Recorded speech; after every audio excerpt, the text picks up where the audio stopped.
I trapped 3 colonists inside of a 30 by 30 box in RimWorld. They can't mine the walls, there's limited resources, and it went exactly as horribly as you're imagining.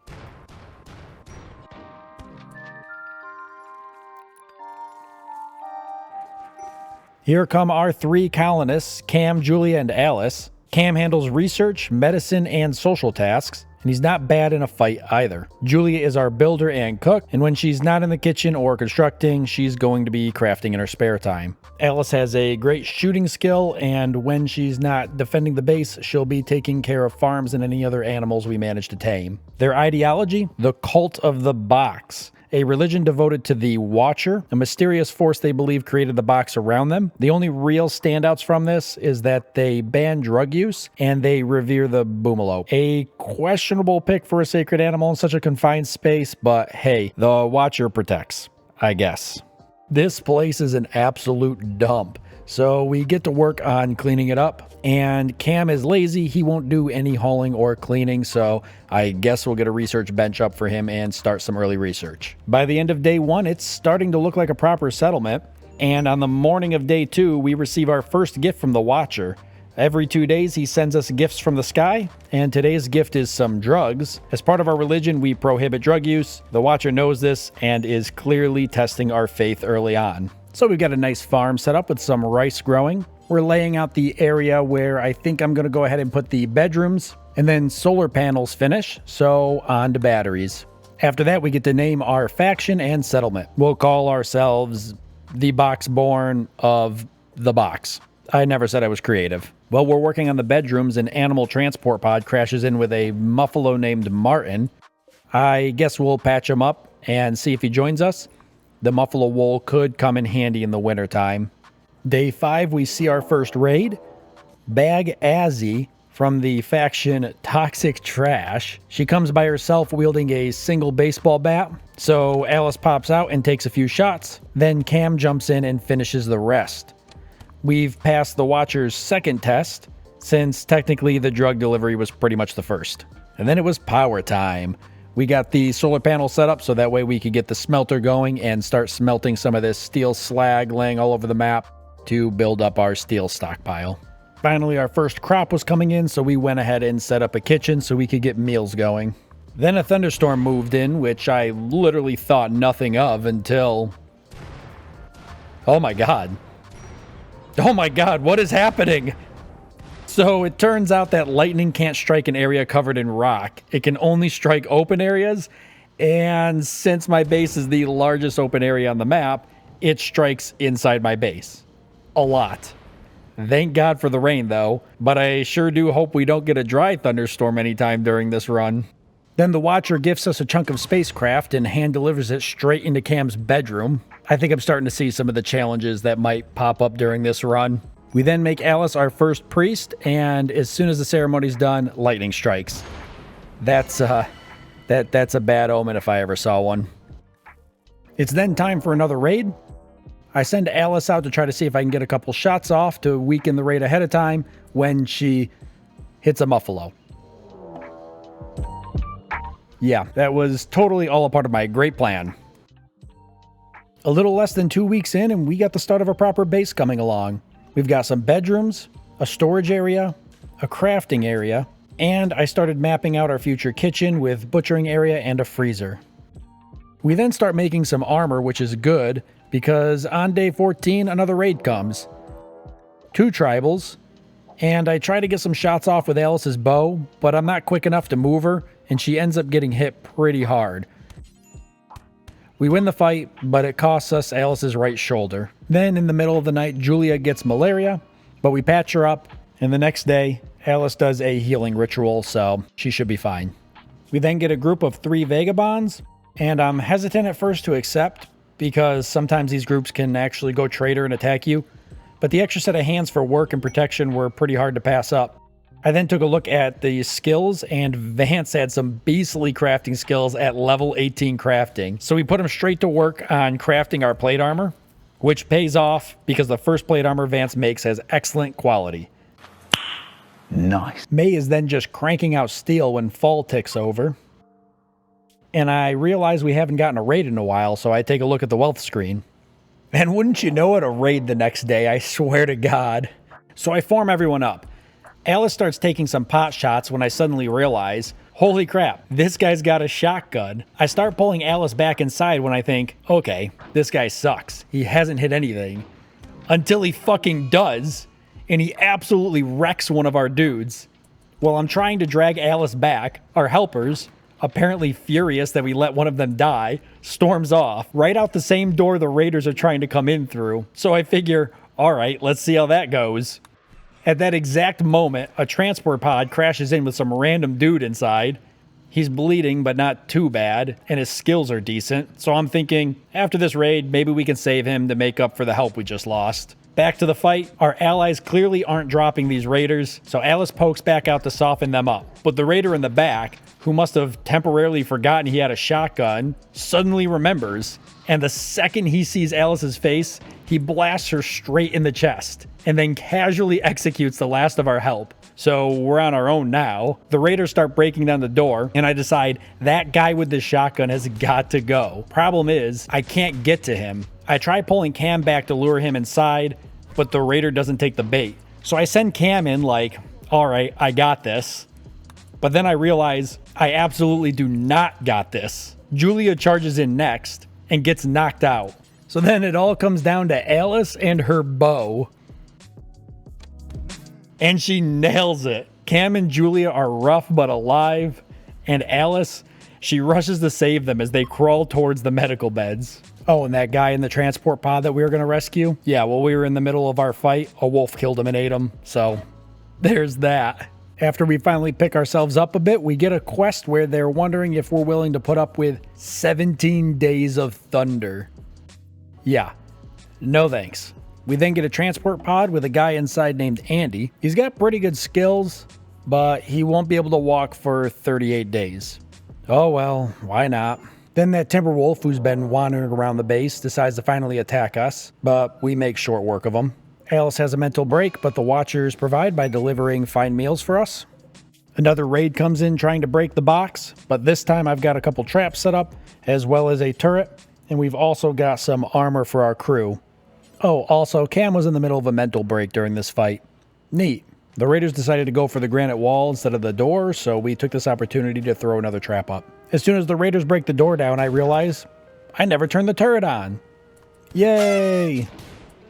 So Alice frantically runs to turn it on while being shot at. Meanwhile, Julie is fighting for her life in hand-to-hand combat. At this point, it's a complete brawl, and I'm almost sure this is the end of the run. But I decide I've got one more trick up my sleeve I can try, so I pull Julie and Alice back into the rooms to kind of hide them. And it actually works. The one raider passes out from blood loss, and that forces the other raider to leave. Of course, after the raid is over, Cam naturally snaps out of it. Thanks for nothing, buddy. Winter then came along, so it was time to see if we'd stocked up enough food to survive. And what better way to test that than to accept 3 more refugees into the box. It was time for another raid, and these guys came pretty well armed. So I hatched an idea and sent Alice out to take a couple of shots at the bear. She hits it, and with it thoroughly pissed off, Alice makes her way back to safety. That leaves the raiders as our only targets for the pissed off bear, and it makes short work of them.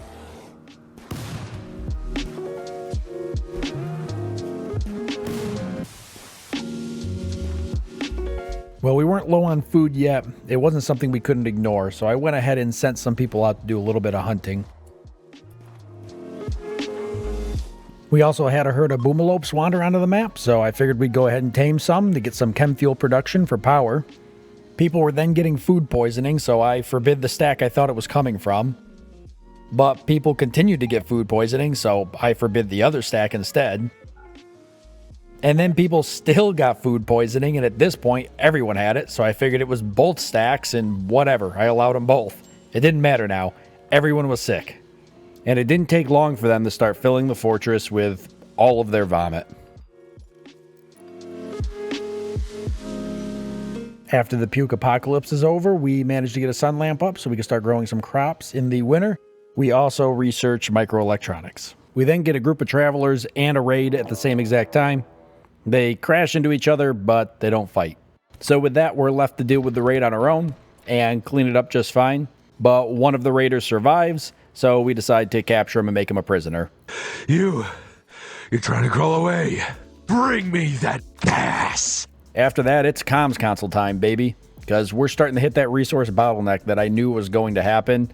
So hopefully we can attract some traders. Hey, it's springtime. And with spring on the way, it's time to make some more growing room. Alice sees us smashing this tank up and decides, hey, I want to break things too. Then, after 15 days of initially accepting that quest, our guests left. Super sad moment. I had gotten pretty comfortable with them being around and helping us out, so the fort was definitely going to feel a little bit more quiet and empty with them gone. But on the way out, they left us a parting gift by slaying a man-hunting deer. After what felt like forever, we finally get our first trader, an exotic goods trader, so not really what I was hoping for. They don't have any building materials we need, but it does give us a chance to offload some clutter we've built up, and we do grab a horse, which I plan to use to do some trading with a nearby local settlement. After that, we're in the middle of working on a pen to house the animals when we get a cold snap, but I'm not too worried about this, we've got plenty of food. We then get our first recruitment success. Cricket joins us, bringing our total colonist count to 5. Technically 4 though, since Andy's been completely useless this whole time.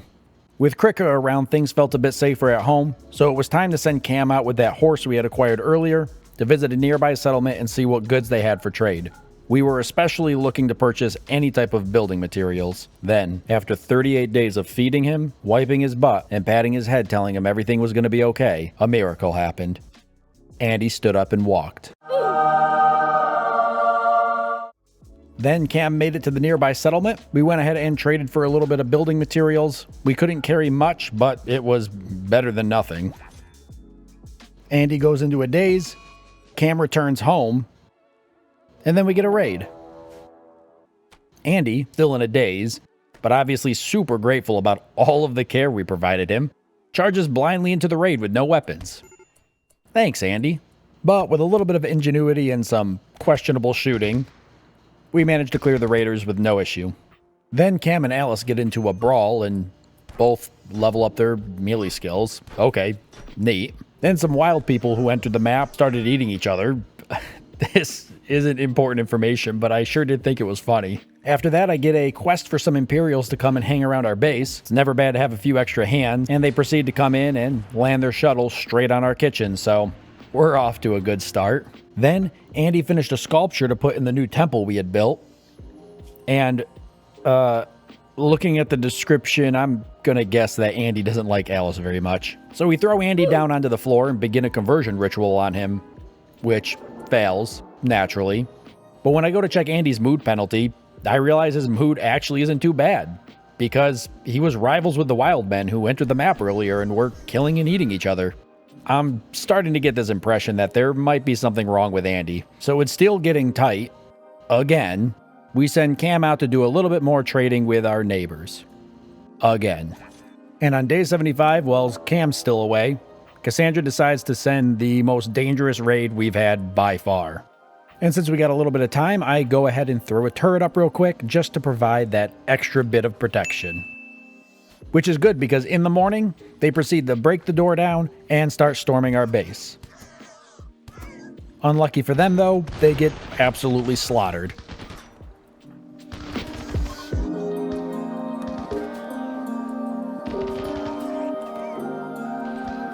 And not to be undone, Cassandra gifts us with a mech cluster, not that far behind the raid we just got. Most importantly, it's using a toxic spewer to throw nasty toxic gunk all over our beautiful home. So, great. Since that absolutely can't be ignored, we rally the team and set out to handle the mechs.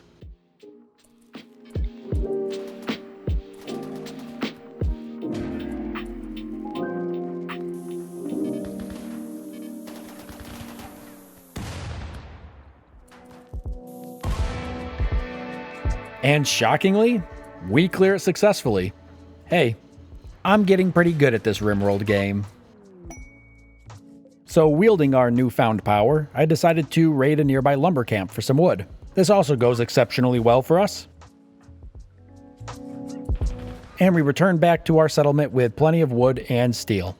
Also, while we were gone, the Watcher gifted us a giant pile of skulls. We're pretty close to day 100, so I'm going to consider this to be some kind of threat.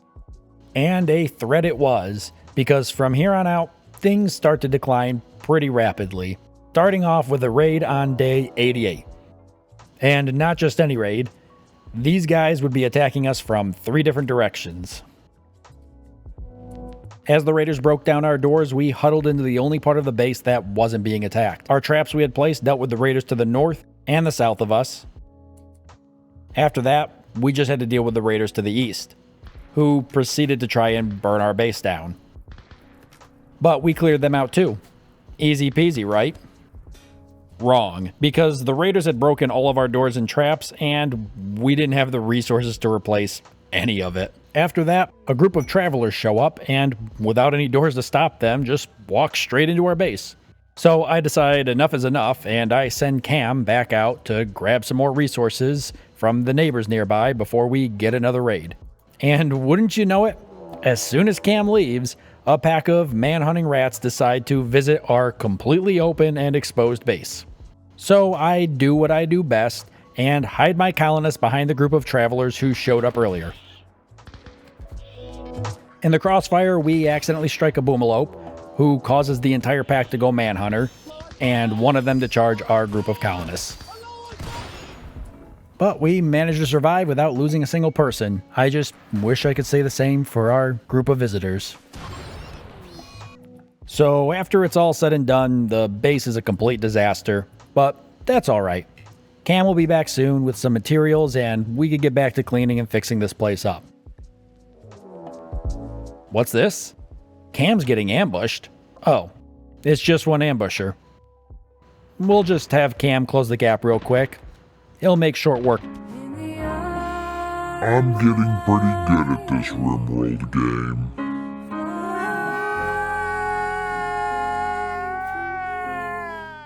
Cam's gone, the pack animals are gone, and all of our trade goods that we were going to be using to buy the materials we needed to fix the base up are also gone. So with that, we have to start dismantling parts of the base just so I can get what I need to build a crematorium and use it to clean this place up. Look at him go. Then on day 96, we finally managed to scrounge up enough materials by dismantling stuff around the base to get the doors back up. Which is good, because on day 99, Cassandra decides to send one more raid. I swear to God, I did not script this. There's no way I'm losing this on day 99. So I get everybody ready and I grab up Alice and send her out ahead of time to try to take a couple shots and see if we can weaken them up. But guess what? I forgot to put her armor on. So she gets shot and she's pretty messed up. So Alice is passed out from blood loss. Meanwhile, the first raider breaks through the door, but we make pretty short work of him. Then the second raider breaks through the door, and we make pretty short work of him too. Wait, that's it? Well, not quite. See these two guys here? Supposedly they were also a part of the raid, but they decided not to attack us. I still have no idea why. But with that, broken, not beaten, we live to see day 100. If you stuck around this long and you enjoyed the video, please consider leaving a like, and if you have challenge ideas for RimWorld or any other games, let me know down below in the comments. I read every single one, and I'm always looking for a fun or unique challenge. Thanks so much for watching, I hope that you've enjoyed it, and I look forward to seeing you next time.